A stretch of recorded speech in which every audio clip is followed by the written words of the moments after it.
making in defense research and development. And to answer many such inquisitive questions, today we have amongst us scientist from DRDO, Honorable Prem Borse sir. Working in DRDO is itself a thing of great pride and honor. But not only this, Mr. Prem Borse has worked in various organizations in the field of manufacturing, quality, Six Sigma, lean manufacturing, and project management. He is Black Belt in Six Sigma and Certified B-Level Project Manager from International Project Management Association IPMA. He has done his master's in industrial engineering and management from North Dakota, USA, and also BE and diploma in mechanical engineering. He is actively involved in social services and currently working as joint director in ARDE, that is the Armament Research and Development Establishment. Your work speaks it all, sir. We are extremely blessed to have a personality with such great achievements amongst us. Now, I request Honorable Prem Borse sir to reveal the mysteries of DRDO and enlighten us with your knowledge. Over to you, sir.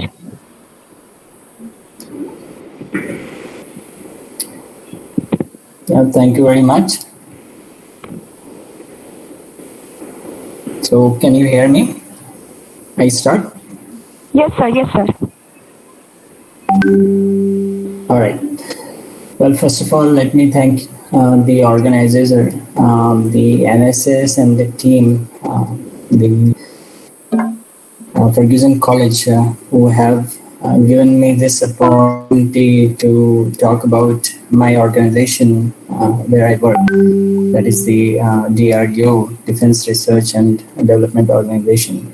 Let me be very clear first that whatever information I'm going to share today, that is mostly available in the public forum, if you can go through it. But what I'm going to do here is basically channel this information in some form wherein you can understand exactly what DRDO is doing right now, what equipments, what products we are making, how we are serving the nation, as Gayatri has already mentioned at the beginning, that our country is safe because of the defense forces. But at the same time, understand that there are a lot of people who are working behind the scene. And one of the major organizations and the only R&D organization in Bharat is the Defense R&D organization. So I'm going to talk about this organization. I'm also going to talk about different clusters which we then I will actually speak about my organization lab where I'm working, that is the ARDE, Armament Research and Development Establishment. And at the end, I will also talk about how we can get recruited in DRDO. So that's actually my outline today for the presentation. At the end, we can have question and answers. If there are any questions, I'll be more than happy to answer those questions. Whatever information, knowledge I have, I would share that with you. The first slide which you see, the top picture is the DRDO headquarters that is in Delhi. It is exactly in front of the Rashtrapati Bhavan and just in front of Sena Bhavan. So that is our DRDO Bhavan, we call it. And this is the headquarters where a lot of directorates sits. And at the same time, we do have an office of our secretary. Then the two products which you see in the first slide is one is both of them belongs to ARDE, and I'm going to talk about those afterwards. So we will start this presentation, and as I mentioned, I will be talking about the organization as such. Many times it happens that when we see from the outside about DRDO, the common public usually compare DRDO with ISRO, and they would always say that ISRO is an organization which is basically launching a lot of these satellites in the orbit, and what exactly DRDO is doing was very much not known to the common public. But in recent years, DRDO has been in limelight. Just last week, you probably would have seen in news that there was a hypersonic hypervelocity missile was launched from Balasur, and that particular news was there in all of the news channel. At the same time, last year we had another launch of a missile which actually broke the satellite in the orbit. So ASAT program. So that was another one which actually captured the limelight in the newspaper as well as in the social media as well as in the news channels. So recently, DRDO has been in news for some good reasons, and I'm very happy that this is happening. Our PRO team in New Delhi as well as in each laboratory, they are also working very hard to explain to the common public as well as different sections of the society, be it action or the scientists working in different organizations. So we are trying all our best to explain that. So if you look at our corporate structure, you would see that at the top we have Secretary Defense R&D, Department of Defense R&D. He is also a chairman DRDO. Right now, this post is being held by Dr. G. Satish Reddy, and you probably would have seen him in news, basically in the news channels, which nowadays run 24/7. So he was there last week also explaining about the recent launch of hypervelocity missile. So he is holding this chair for last 2 years, and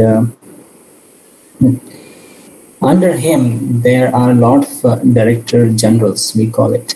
So these director generals are the one who are reporting to our chairman DRDO. We also call him as a DG DRDO. So basically there are three kind of position as a secretary as well as a chairman DRDO. So under him, there are some financial advisors who are giving advices in terms of R&D. And if you see, we have 46 different laboratories across Bharat. And apart from these 46 laboratories, there are a few certifying agencies which also reports to, which is also part of DRDO. And there are a lot of directorates which actually sits in the DRDO headquarters, which I mentioned before. So if you see this, there are 5 different director generals, and then all these laboratories, system laboratories, which we call it, 46 different system laboratories, they are divided into 7 different clusters. So I will talk to you about these clusters. But apart from these 7 DG clusters, we have 5 director generals holding different portfolios. For example, the HR or the technology management or the production control or system integration. So like that, there are different work which belongs to this particular directorates, and you can see down there, for example, in HR you have many different directorates who reports to DGHR. Some of these are recruiting agencies, which I'll come to that at the end. So RAC, that is a Recruitment Cum Assessment Center, it's a separate establishment, and there is a director of this establishment which actually reports to the DGHR. So these are either directorates or some of these are separate, just an establishment. ITM is in Missouri.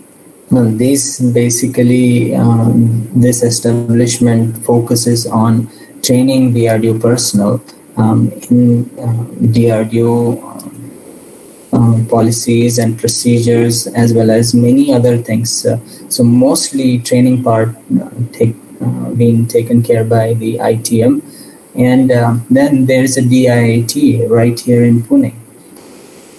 It is a deemed university in Girinagar, and you probably have heard about this. So that is also part of DRDO.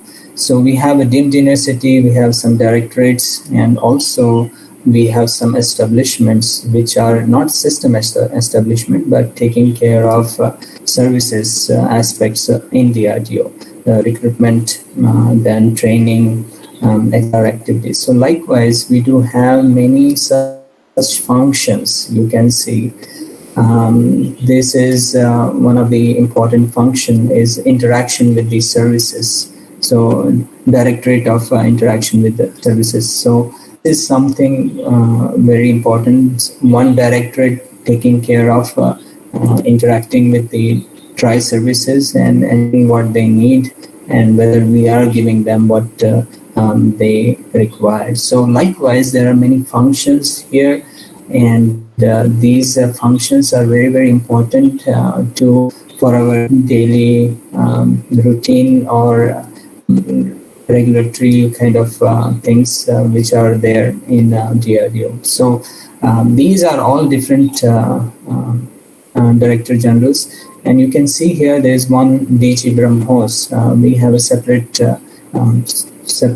structure, you can say, about the BrahMos missiles, which we have designed and developed in collaboration with Russia. So there is a Director General who is also reporting to the DDR&D. So that's our corporate structure. Now I will come to this DG clusters, and these are the most important one. Okay. So as I mentioned before, there are 7 different clusters, and these clusters, they made this cluster taking into consideration 2 aspects. One, the systems and the technological aspects, and the other one is the vicinity of the laboratories too. It's not basically the clear-cut factor as such, the second one, but they have taken care of that to a little bit of it. So here in Pune, we have the Armament and Combat Engineering System. We call it ACE cluster headquarters. So these Director Generals, they have an office in different cities. So they call it the cluster headquarters. They also have an office in DRDO headquarters in Delhi. So the DG has basically 2 offices, but mostly they will be in the cluster headquarters. And our cluster headquarters ACE is in Pune, right across ARDE. So we are fortunate that our DG actually sits right across our cluster, our laboratory here. In the ACE cluster, we have different laboratories. You can see ARDE is and all these are system laboratories. So ARDE, that is Armament Research and Development Establishment. I'm not going to talk about all of these laboratories, but at least our cluster here, which we belongs to. CBRD is the Combat Vehicle Research Development Establishment. That's in Chennai. Now, CBRD, as the name suggests, a combat vehicle. That is the Arjun tanks, which we have designed and developed for the Indian Army. This is a primary laboratory which has done that. Then we have a Defense Parent Laboratory, research laboratory, that is in New Delhi. This basically takes care of research development in the area of terrains, various terrains. Bharat is fortunate to have all kind of terrains here. Mostly their work is in the Himalayan regions. That's where they work there. Then HEMRL, that's a High Energy Meteor Research Laboratory. That's plus ARDE, very close to ARDE. They both ARDE as well as HMRL is in Pashan. Probably most of the listeners would be knowing these two laboratories. Then we have proof and experimental. A lot of these trials and evaluation takes. You probably would have heard this or read this in newspaper about the launch of a missile from Balasur, and that is where usually this happens. There are two laboratories in Balasur. One is ITR, Interim Test Range. So this takes care of all the missile launches. All the missiles which are launched, it is from ITR. And all the rockets and the guns and the bombs and a lot of different warheads, the experimentation is done here in PXC. So on PXC, you can see other than missiles, it happens here in PXC. Another laboratory situated in Pune is R&D engineers, that's research and development establishment. That's in Dighi. You again probably would have heard about this laboratory. This laboratory is working in robotics mostly. Then the modular bridges, they are very, very popular and very well known modular bridges they have made. HEMRL is High Energy Material Research Laboratory. They are dealing with high explosives. So those who are living close in proximity to HMRL probably would be hearing a lot of detonation and voices. That's because they are doing a lot of experimentation here and exploding these explosives, which are giving a lot of these noises, blast basically. There's another laboratory in our cluster, and that is SASE, that is Snow and Avalanche Establishment System Laboratory. It is again, they are working on the studies of snow and avalanches which are happening in the Himalayan region. Then the last laboratory in our cluster is the VRDE, that's a Vehicle Research Development Establishment. So there is one difference here, CVRD and VRD. This is a combat vehicle and this is a normal vehicles. So basically if you have a gun which has to be moved from one place to another place, then there are a lot of vehicles which are required. That is where the research basically goes on here in VRD. That's in Nagar. So we have, you can see 3 laboratories here in Pune and 1 in Nagar, so very close proximity. Then you have SASE is in Chandigarh, then DTRL is in Delhi. So these 2 are again close proximity. And then we have CVRD, that's in Chennai, and PXC in Bala. So actually it's covering the east, west and north, south, but still the area of work for these laboratories are mostly for the armaments and combat engineering. And this is a very, very important cluster of DRDO, and I'll come to that later on. Another important cluster, although varies, there are laboratories, number of laboratories are less here, but the missiles and strategic systems. So advanced system laboratories, DRDL, the most popular laboratory of DRDO is the DRDL. That's a Defense Research and Development Laboratory. That's where Dr. Abdul Kalam started his work. And you probably would have heard about the IGMDP program. At the beginning, it was mentioned about Agni, Prithvi, and Akash, and that's where this missile program started. That's DRDO. Then we have ITR. I already talked about that. Then there's the RCI Research Center Imarat, and then there is a TBRL in Chandigarh. That's a Terminal Ballistic Research Laboratory. So likewise, you have missile structure, and these laboratories, ASL, DRDL, and RCA, they are in Hyderabad, and that's the reason why the headquarters is in Hyderabad for that DG cluster. Then you have naval systems and material. Again, 6 different laboratories in this. A lot of work, a lot of research and development in terms of naval systems and material. Also, Vizag is the headquarter. NSTL is a laboratory where basically the DG sits.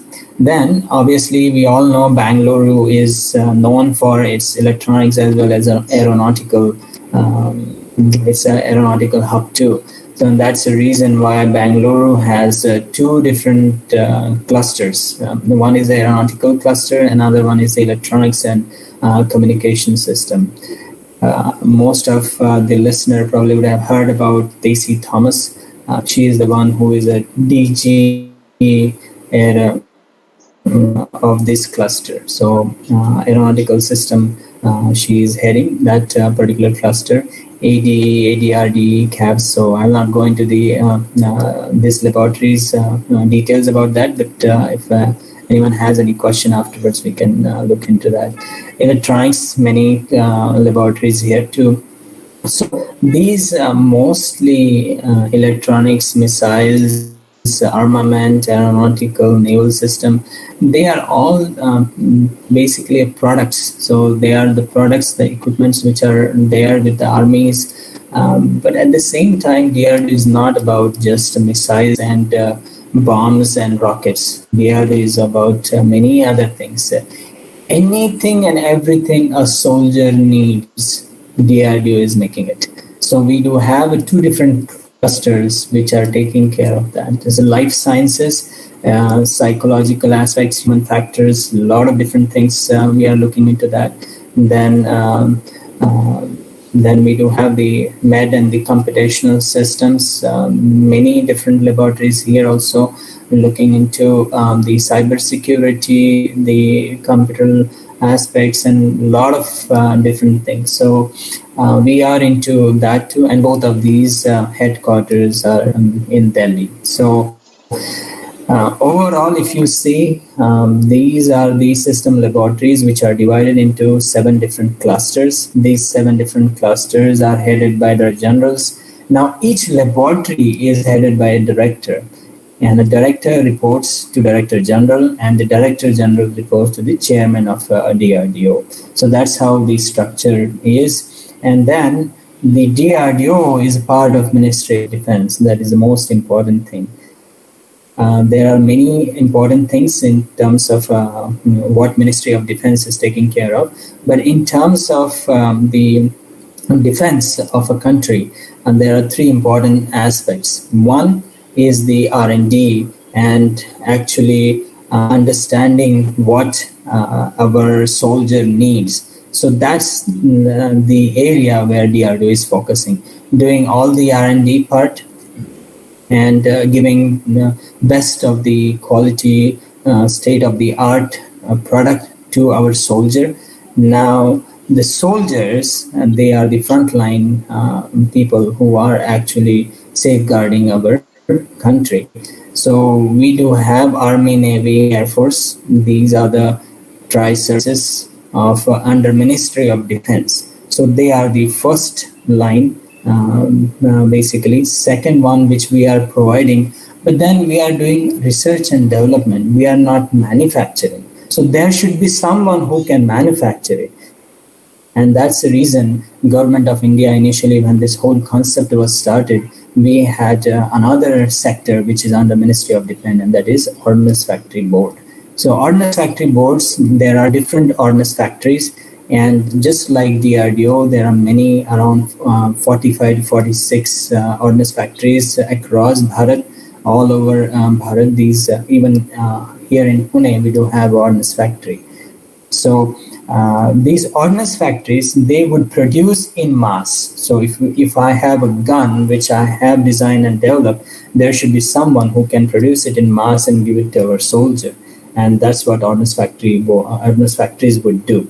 I will come to that later, but now with Make in India concept and Atmanirbhar Bharat, there are a lot of private organizations which are coming into the foray, and they are the one who are participating in manufacturing and even research and development of these equipment. So that's how the whole gamut here looks like. The Ministry of Defense, under that the services, the R&D establishment, and the manufacturer.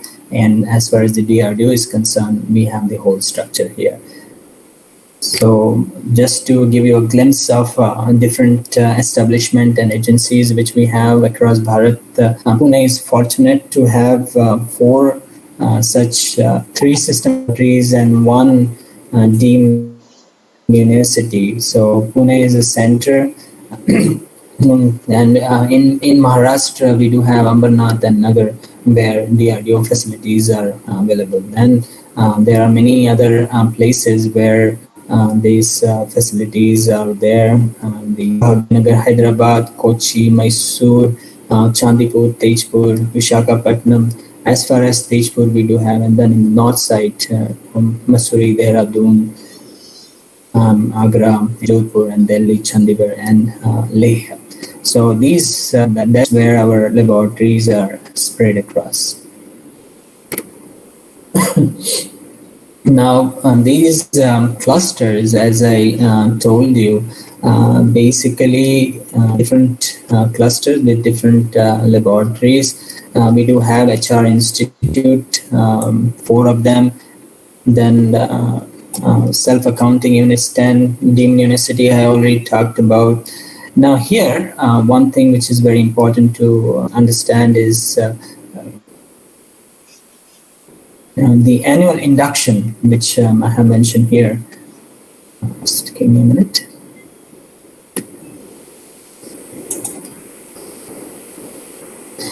Yeah, so annual induction is around 60 to 70 scientists we hire pretty much every year. Sometime it goes more than that too. So I'll come to that at the end when we will talk about the recruitment part of DRDO. Okay, so at the beginning, it was mentioned that what are these contribution from DRDO. And at the beginning also, I have mentioned that DRDO is always compared with ISRO. But as far as DRDO's contribution, it's immense, and basically I cannot really measure that. But if you consider the different portfolios, that is where we have contributed, and we have given pretty much everything to the tribe services. In terms of missile defense, anti-ballistic missile, then advanced missile systems. Just last week we had a great, and we are the 4th nation who have this technology now, the hypervelocity missiles, which can go up to 7,000 kilometers per hour. So we are into that, the advanced missile systems. Then submarines, the torpedoes, mostly for the navies. The compact aircrafts, you probably would have heard about the Tejas. So Tejas is another important milestone in DRDO's history. So we have given Tejas. There is one regiment already, and a lot of these are going to come forward. Then electronic warfare, a lot of radars. We do have radars and communication system, tanks and infantry combat vehicles, which also comes under our own cluster. And the Arjun tank, which is 120 millimeter bore. There is a difference between our tanks and the tanks which we import from Russia. So these T-72 and T-90 tanks, which we have imported from Russia, That is, the bore is 125 millimeter, and our tank Arjun is 120 millimeters. So that tank is one of the best in class tank which we have designed and developed and manufactured. And as far as the weapons and ammunition is concerned, a lot of these small arms, the artillery guns and mortars, the rocket systems, and then the PGMs, and then we are going to go for a lot of these future technologies too. And I will not talk much about that, but the continuous improvement in terms of these systems is always goes on. Now there is no stopping there. We always try to improve, strive for the better, and we always try to give as best as possible the great product to our tricers, and that is what I'm going to talk here. Why it is very important.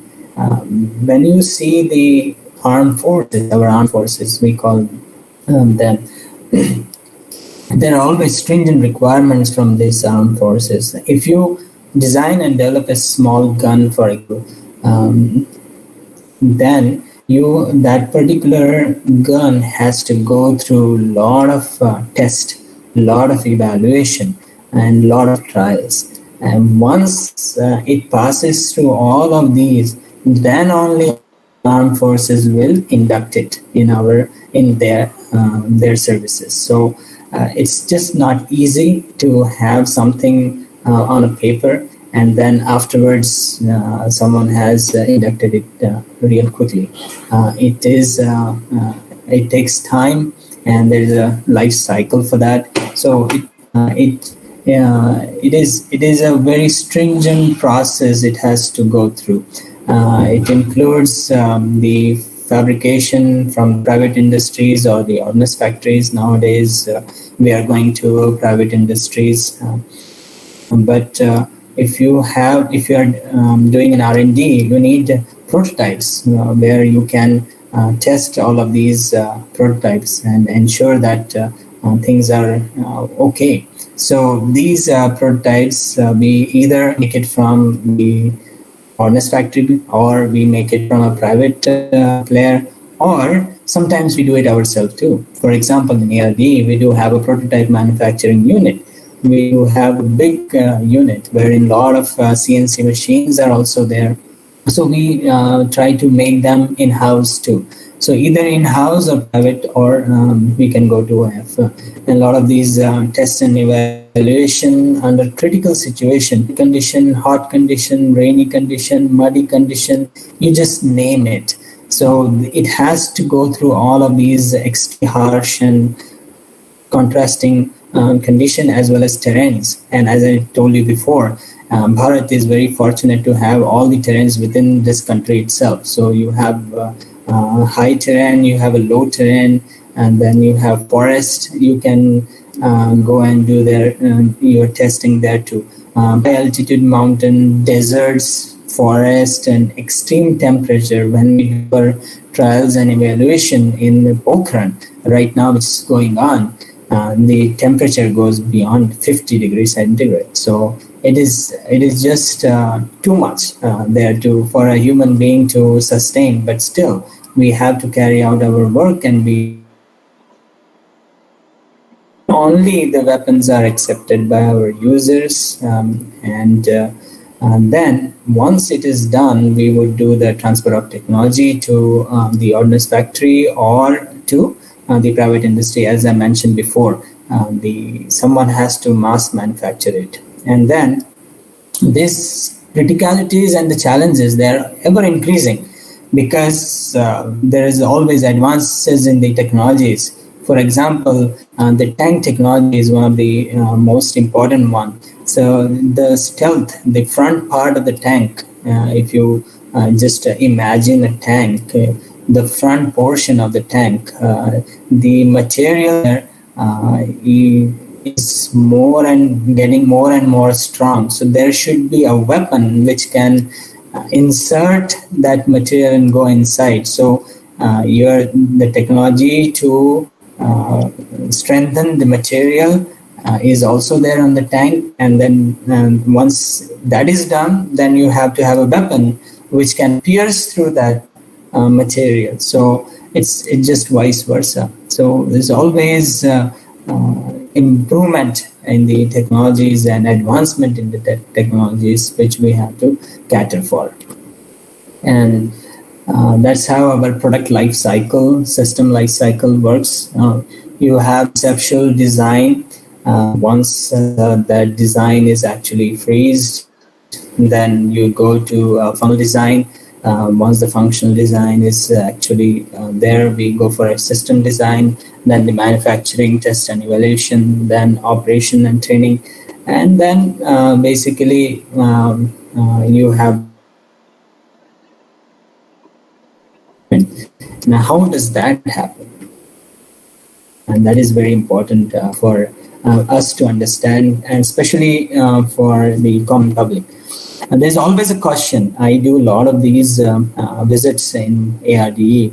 Educational visits happens. There are a lot of visits from the academicians, academic institutes. There are a lot of visits from the armed forces too.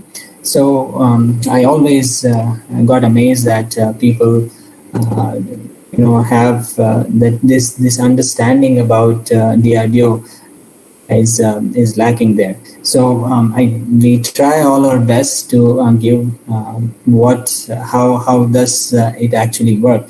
So there is always one thing which I have found interesting, is that people have a curiosity to know how does the RDO really work. I mean, how do they take the products? How do they understand that this is a requirement?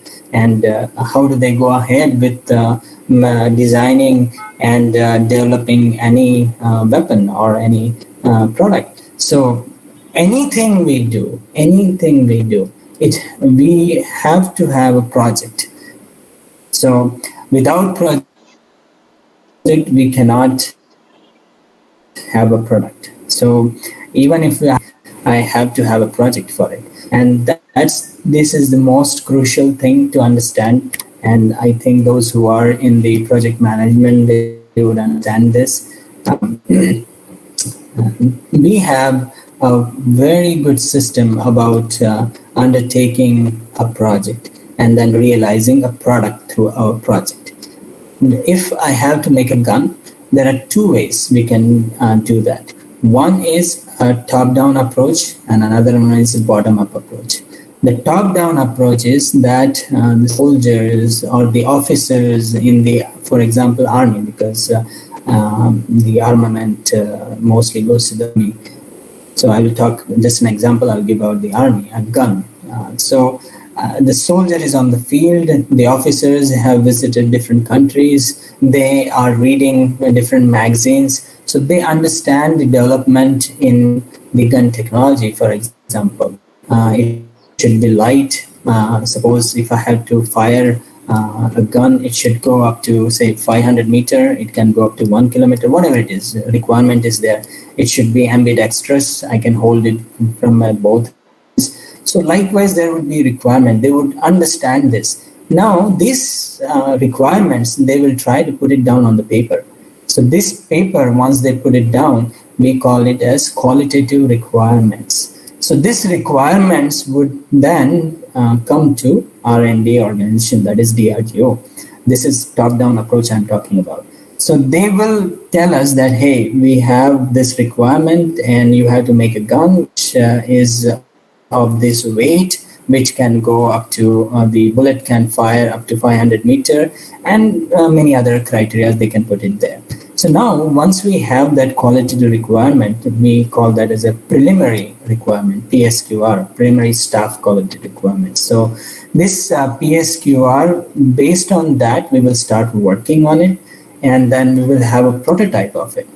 Once we have a prototype of it, we will go through all this test and evaluation, which I have already told you before. And then in this, the user will be very much involved. They would understand what is going on. And once it satisfies their requirements, then they will just go ahead with this. And then we will freeze that, and there will be final QRs, that is GSQRs. There's a ground stuff. That will be a final QR which will be given. And based on that, we will finalize a product, then that product has to be given to someone else, and then that someone else has to manufacture it in mass and then give it to the services. Now, how does this happen? If this is a top-down approach, and if I have to take a project to make that particular gun, I will take a mission mode project. And you probably would have heard about this name last year when we had an ASAT launch, and Dr. Reddy has mentioned in his interviews in different news channels that we had undertaken a mission mode project. So mission mode project, there's a certain criteria for this mission mode project. You have to have a user involvement in it. One, the most important part, and the second part is that it is very time bound. You have to do it with that particular time only. And then I would not go into the reviews part of it. But then the other important aspect is it has to be funded, either partial or full, by the user. So we take a mission mode project. Now there is another approach, that is a bottom-up approach. Now we as scientists, we would try to understand what are the different technologies coming up in different areas, in armament areas, in materials areas, in aeronautical areas. So we will start looking into try understanding that and try doing R&D in that particular area. So when we do that, we simply cannot do it. You probably would have seen that movie, what is that, Uri, wherein that person goes to one DRDO lab, and that there's one guy who is doing a what do you call it, Garuda, and then surveillance system he has. So he mentions that projects, a lot of projects going on, and I'm just fiddling with this. So this you simply just cannot fiddle with all of these things. You need to have some project to undertake research and development. And when we do that, it is purely funded by DRDO, and that is, we call it as an S&T project. So in between S&T, this is bottom up. Okay, we do S&T, we establish a technology. Once we establish a technology, we will then go for prototyping of this. Now we have to demonstrate this technology. And then once we are very sure about this technology, S&T, then we will go making prototypes and demonstrating it to the user. So then we will undertake a project that is called as technology demonstration project. So we demonstrate our technology to the user. So we will involve our user at that time. We will tell them, hey, this is what we have made.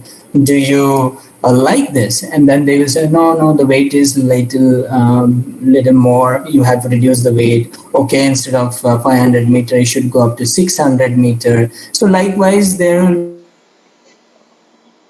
will be some requirements from the user, and whatever we have done, we will try to improve and satisfy the user's requirement. And then once the technology demonstration project is over and we prove our technology, then we will go for the mission mode project, and that will be a time bound, and actually it has to go through a lot of test and evaluation and satisfying our users. Once the users is satisfied, then we have to actually give it to someone else. And when we do that, we take a project, and that is called PS, that is product support. In PS project, we transfer the technology to the private industry or factory. So these are the two major players. So we will do that, and then it is basically manufacturing is their part.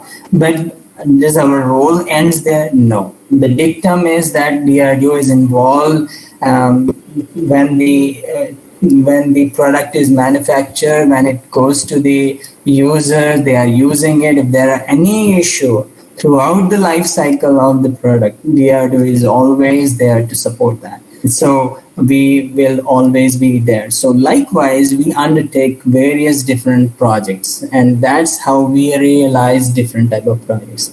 So I think this is the crux of the working of DRDO, how it actually works and how it undertakes the project and how it satisfies the users. So different projects. And in between, if we have to build some infrastructure, we'll take an IF project. So there are 6 different type of categories of projects which we undertake. I have mentioned 4 of them here. UT is a user trial. If after the product is developed, if we have to do further trials, we will do that. We'll undertake that project. So nothing moves in the DRDO without a project. If we are doing a basic R&D, then only we need a project. If we are doing an advanced system, then only we need a project. So likewise, that's how it works. And as I mentioned, now where does it comes from? This 2 slides is basically the crux of how DO works. There are requirements from the service, and they have a document. That document is called as LTIPP, Long-Term Integrated Perspective Plan. Based on this is a service doc. Based on this document, DRDO will make its own document. It's called as Long-Term Technology Perspective Plan, LTTPP. Based on this LTTPP, this is a 15-year plan. And based on this, we will have 5-year plan, Panchavarshik Yojana. 3 different 5 years plan. In each 5-year plan, we will mention what projects which we will undertake in this 5 years. In those 5 years, we will have an yearly plan. And in that yearly plan, we will ensure that we undertake those projects and then we accomplish those projects. So that's how basically it works. It's just not like, where the things are not falling from sky. And there are certain things which we have to understand and cater for. And that's what basically it is. So we have to take the requirements from the services, and in between, if there are advancement, if there is something new thing comes up, yes, we have to be ready for that, and that's what we do. And as far as the armaments are concerned, as I mentioned before, there's always a push for improvement, and of course, this improvement never stops. So as far as the armaments are concerned, you probably would have seen that there is a miniaturization going on. Lighter, survive in different conditions and all that. The lethality has to be there. The range has to be there. Precision, mobility, digital battlefield management. So a lot of these things we have to cater for as far as the design developing this armaments are concerned. So that's how basically DRDO works, understanding the future technologies, working on the current technologies, giving the best to the armed forces. And that's how the futuristic technologies are. Enhancement in accuracy, we have to have a higher lethality, longer ranges, which I have already explained in the previous slide. But the most important part is why we do need it. And at the beginning, it was mentioned that our armed forces, they are the top 5 in the world. And as far as the number of soldiers and the officers and you can say human resources are concerned, we are the 3rd largest in the world as far as the our armies are concerned. We are very brave, and at the same time we are very advanced. And right now there's a lot of push on Atmanirbhar Bharat, and in that, a lot of these things we are trying to do within Bharat and ensuring that we give best to our soldiers. You probably would have seen Defense Minister in last month in August, and he has unveiled the list of 101 items which we will be stopping importing from foreign countries, and those products we will be making it here in Bharat. And I am very glad to share that out of these 101 items, my laboratory itself works on 26 of these products. So from my laboratory, 26 of these products goes to the tri services, to the armed forces, and we are trying all our best to do everything in house. Try to minimize, or I would say, stop even a small import. If we require something from a foreign country, we'll try to indigenize that within Bharat, within the laboratory, and try to fit that in the product. So self-reliant is the most important thing. Self-reliant armed forces is the best deterrent to enemies. And right now, the talks which I'm giving is very much in line with what is going on in the country right now. As everywhere, there are a lot of things.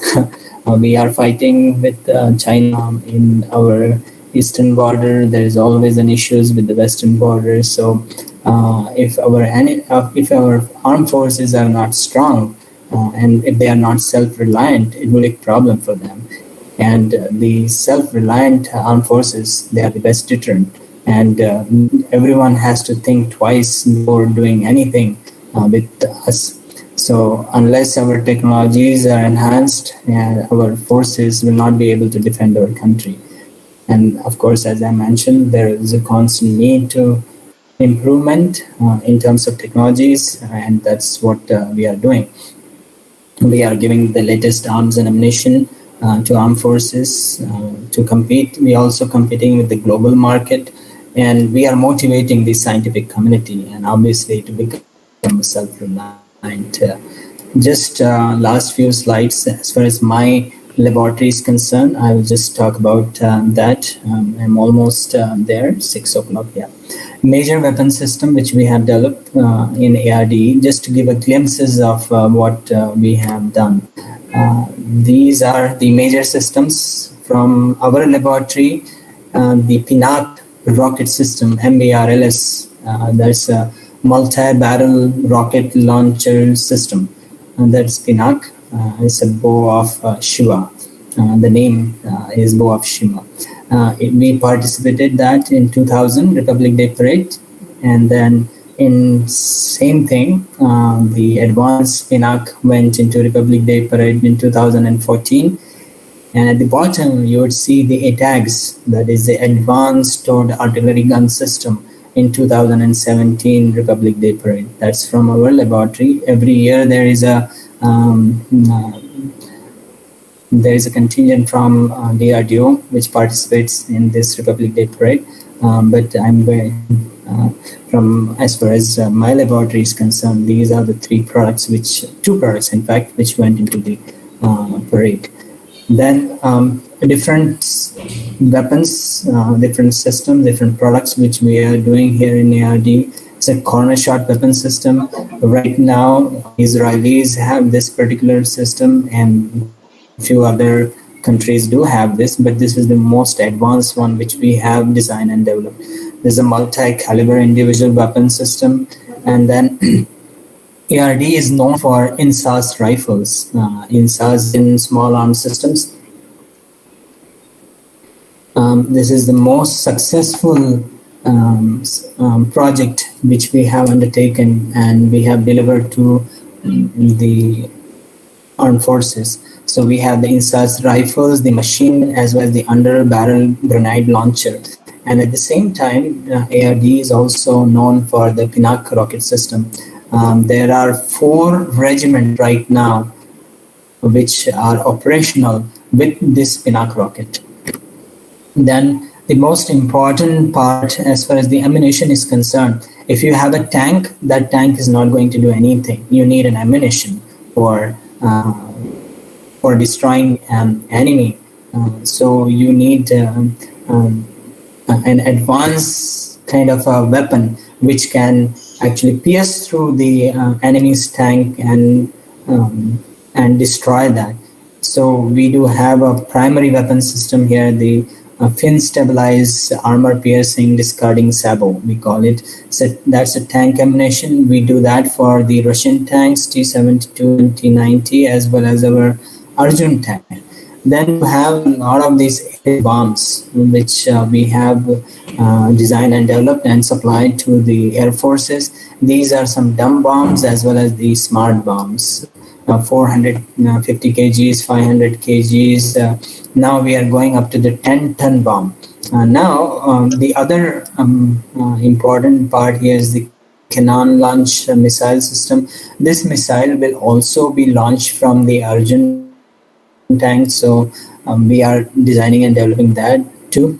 You probably would have heard that earlier it was happening quite frequently that our pilots were being killed because the aircraft got crashed somewhere or other. So this is the one of the most major system which we have designed and developed, which goes in the aircraft. This is a canopy severance system, so and a seat ejection system. So you simply has to push a button, and this whole canopy will come out, and the pilot will come out with the seat, and it will he will eject from the aircraft, and that's how we would save the life of our pilots. And this has been fitted with Tejas, and this is also being fitted with other imported one which we are right now doing it. Now, the last aspect is how to get into the RDO, and I would say that the most important part here is that we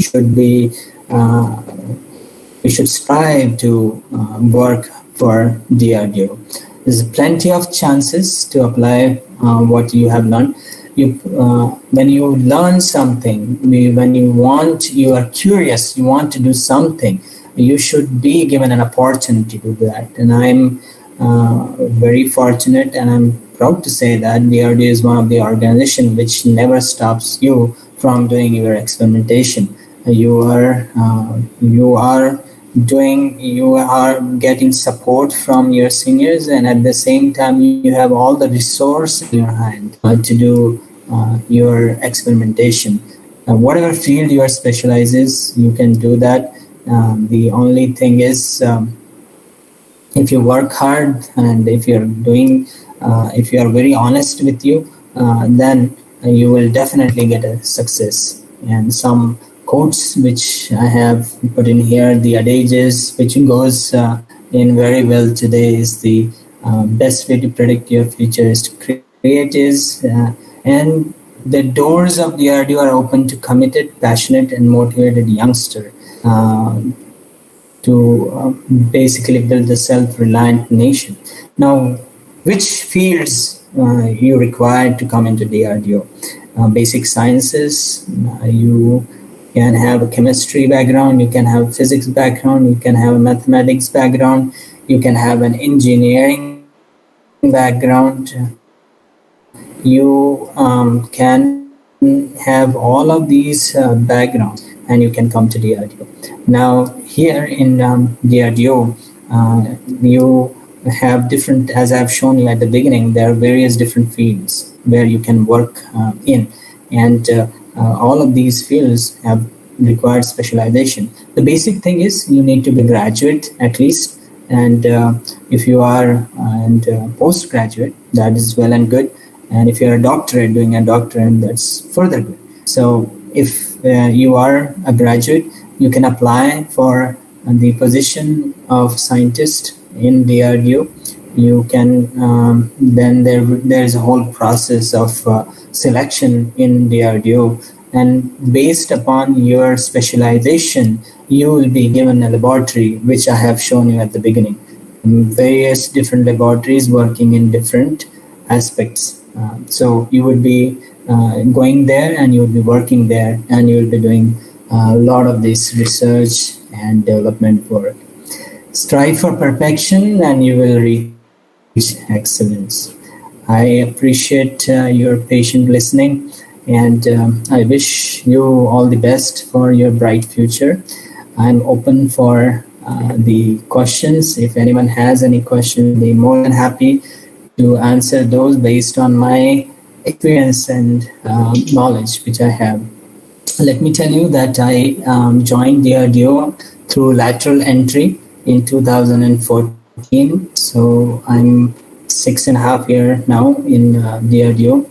Before that, I worked here briefly and then went to United States where I was there for 11 years working in different organizations, mostly private organizations, wherein you probably heard before, manufacturing was my forte, and that's where I had spent my career.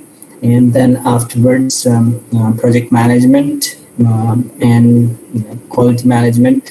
And then I came back here, and there was a good scheme for the NRIs, and you can come and join. And that's how I joined. I feel proud that I have done good. And the DRDO has given me an opportunity to share my knowledge and experiences and work for the country. Thank you very much for the organizer. It was wonderful, and thank you for giving me an opportunity. Open for the questions. Thank you, sir. Thank you very much. As you rightly said, we have always been curious about DRDO, and your lectures has only fueled our curiosity further, which is evident by the questions asked by our volunteers. The first question is by Pratham Dubey. He asked, do you think budget of DRDO should be increased in the face of constant threat from neighboring nations? Yep.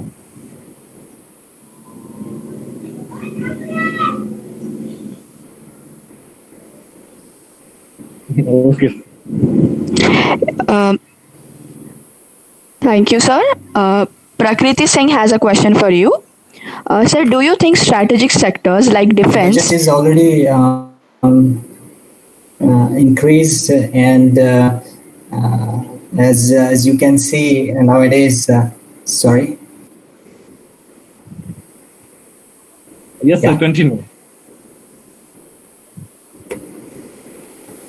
Hello? Please continue, sir. No, the question. The next question or the same question? Okay. So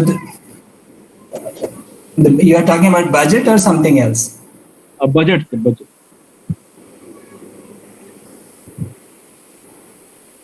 Budget is, as I mentioned, there is always an increase in the budget every year, and I think we are sufficient there.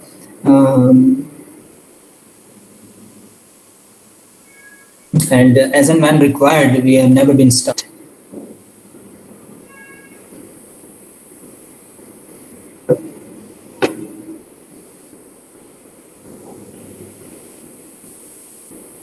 Next question.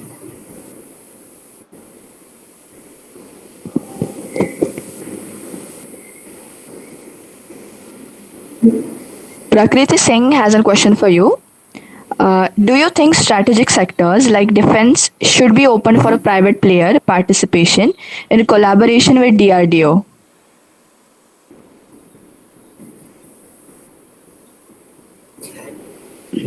Yeah, it's already open now. As I mentioned in the presentation, that a lot of these private players are coming into foray. Now, let me tell you one great example. The small arms and small arm weapon as well as ammunition. And that was restricted to government organizations only. That is manufacturing of these by the Ordnance Factory Board. But now the government has started giving licenses to private industries too. So Punjlai and the Bharat Forge here in Pune, they have got licenses. So they can now make the small arms in association with DRDO. And the ATAX gun, which I talked about, these that particular gun is being made in collaboration with Bharat Forge as well as Tata. So they are the collaborators with DRDO, and they have got a huge success with this particular gun. It's one of the most important project of the country, guns gun in the world, which we have designed and developed in association with the private industry.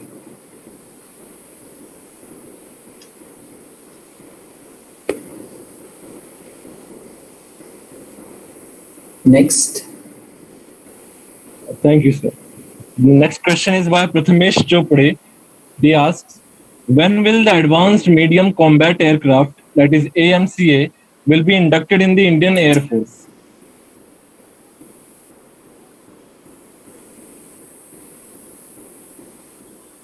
That is basically the aeronautical cluster which is working in that area, and I don't have much information about that particular product as such, but I can tell you that when we do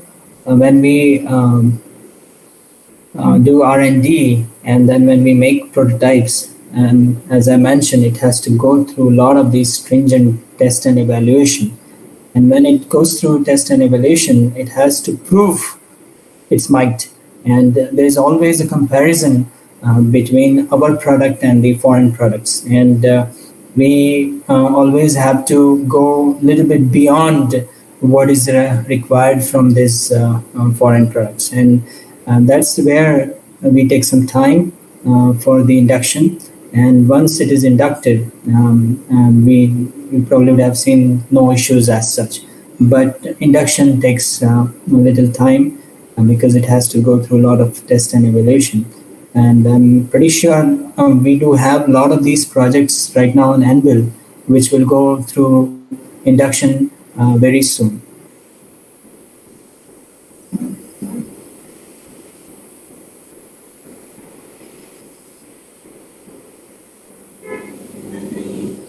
Next.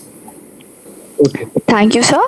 Rahul is asking, does DRDO have a mechanism for counterintelligence wing, and how do you stay safe from rogues?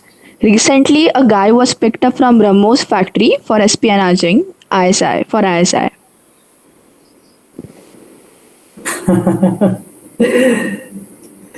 Okay, so that was a news on newspaper about that. I would say that we should not really think about that particular aspect as such. We don't know the details about such type of activities, but let me tell you that we do have a lot of mechanism in place which restrict such type of things. First of all, only authorized people should be giving the lectures like what I'm doing right now. Then the other thing is we cannot have our Instagram, or we cannot have our Twitter. And then there's a lot of cyber kind of security in our laboratories. So everything is very well secure. No issues there. You simply cannot just copy and paste into pen drive and take it out. So a lot of stringent mechanisms are already in place, and it's still improving. They're still improving it, and but you would probably see here and there some type of these things happening, which I would say an aberration. But yes, we are understanding these aspects and we are taking care of it.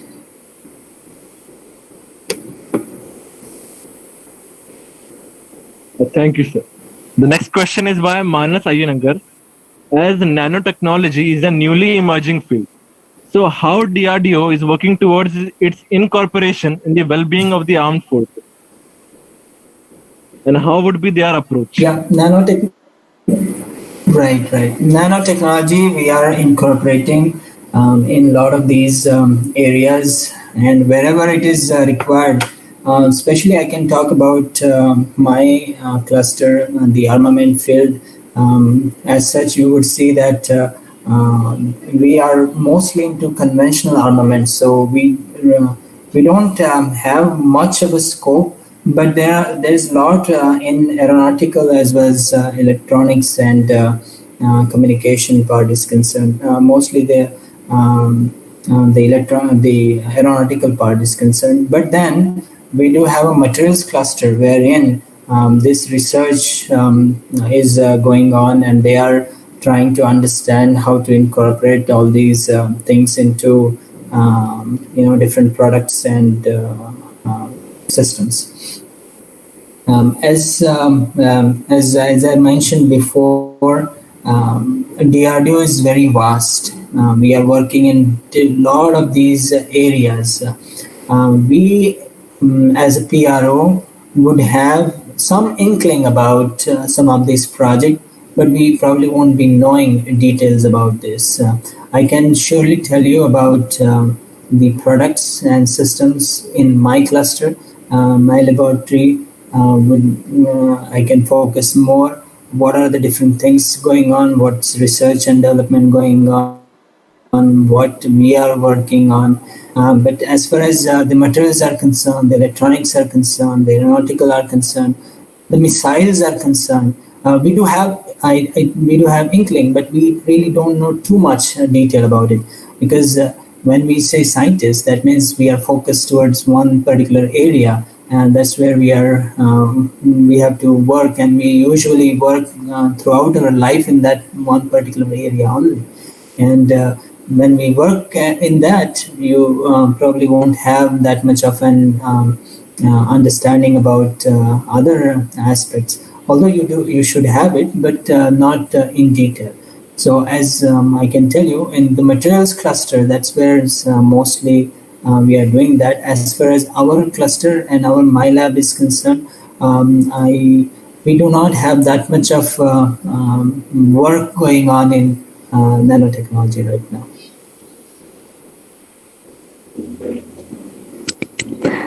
Thank you, sir. Omkar Kadam is asking, how do you see Bharat's position in terms of defense at international level in upcoming years? Also, how AI-based defense systems can change image of Bharat's defense? Yes, absolutely. Our image is already very high. DRDO has bolstered the tri-services, our armed forces, giving them the best of the technologies and the systems.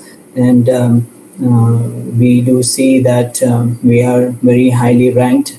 Right now, you name it, you name all different technologies, we are already there with the top 5 or top 3. With the hyper velocity missile, which was launched last week, we are the 4th nation who has done this.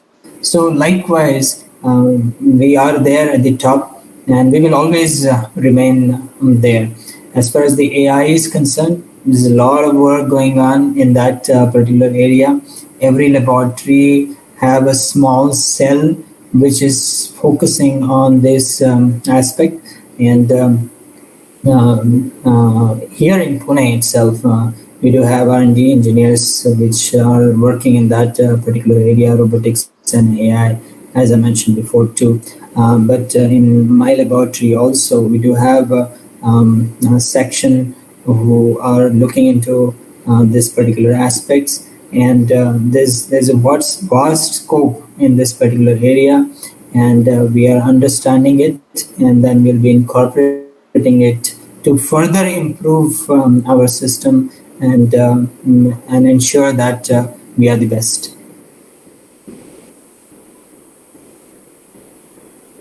Thank you, sir. There's a question by Aniket Dandekar. He has asked, what are the entrance exams for which we have to prepare for getting recruited in DRDO after post-graduation and also after BSc? Yeah, that's a good question. I was expecting this before, but that's good that other questions came in. As far as the recruitment of DRDO is concerned, twice or thrice a year there will be an advertisement in our webpage, or you can simply go to rac.gov.in. That's RAC is Recruitment and Assessment Center, or you can go to drdo.gov.in from there you would see an advertisement there, and it also comes in newspaper.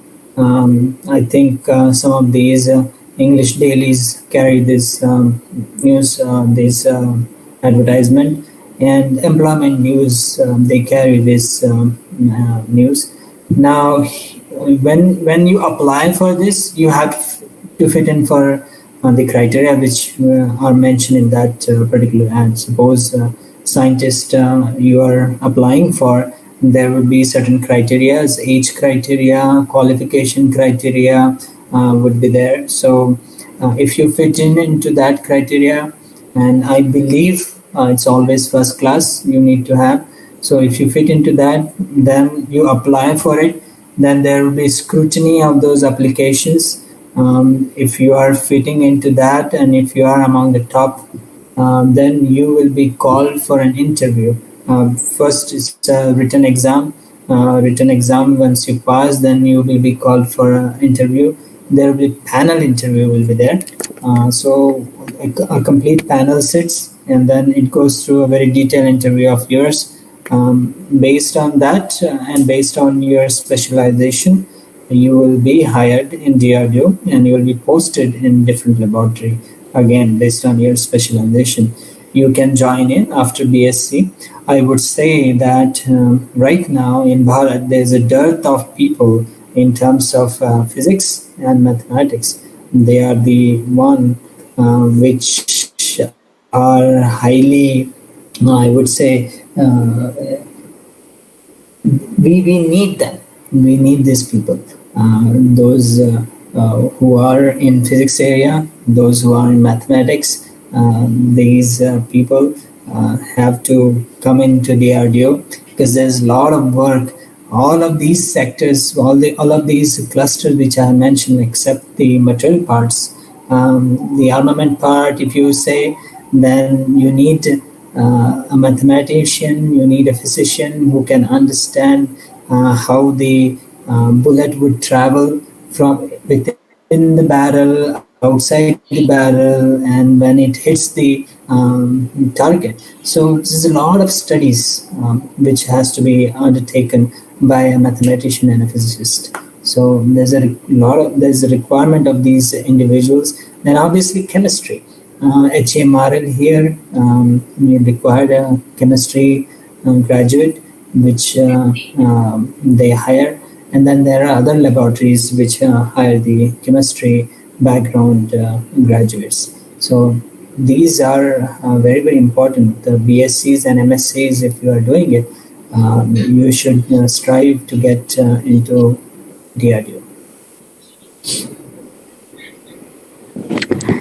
Thank you, sir.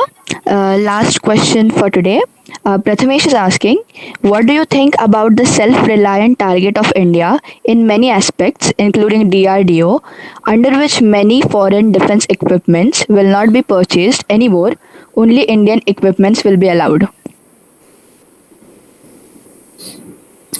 That's a good question. What I see right now is last month 101 items list was being unveiled by Defense Minister. Honorable Defense Minister has mentioned that we will not be importing this 101 items henceforth. Now there's another list which is coming up. There's 108 items wherein we will be stopping import of those items. So likewise, in subsequent years, more and more products will be added into that list, and we will see that eventually we will be self-reliant in many of these technologies and products. We will be doing it here. We'll be doing all the research and development within Bharat, and within this recent Make in India and Atmanirbhar Bharat. A lot of these private organizations are also coming in front to do a lot of these manufacturing. So the manufacturing, which was basically a roadblock for us before, now it is also coming up to the level, and we can see that there are a lot of technologies in this area to manufacture even a smallest device to a big barrel of a gun. So uh, they are coming forward and they are helping the research organization like us to to manufacture our product. So I see then in next 5 years or so, at least I would say 300, 400 to 500 items. Mostly, we will stop buying it from outside, and we will be starting manufacturing here in Bharat itself.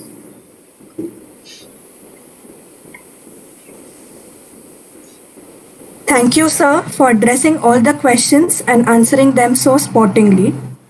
As we come to the end of our session, I would like to take the opportunity and propose a vote of thanks. Firstly, I will express my gratitude to our chief speaker for today, Mr. Prem Borse sir, for giving us his valuable time and enlightening us on this wonderful topic with so much warmth and energy. Along with that, I would like to thank the principal of Ferguson College Autonomous Pune, Dr. Ravindra Singh Pardeshi sir, for his continuous guidance and support. Also, I would sincerely thank the programming officers of NSS, Santosh Farande sir, Shivaji Kokate sir, Dr. Anand Katikar sir, and Deepa Kulkarni ma'am for their motivation and assistance. I would also express my thank you to Om Bhupe, the college representative of NSS FC, for his time and efforts in organizing the program. Lastly, I would appreciate all my fellow participants who attended the program. I hope you learned something new and inspirational today, and that this knowledge will help you in your future. Also, I am sure that after today's webinar, many students will be interested in participating and joining DRDO. With that, I declare the webinar titled DRDO Revealed has come to an end. Thank you and have a good day. Thank you.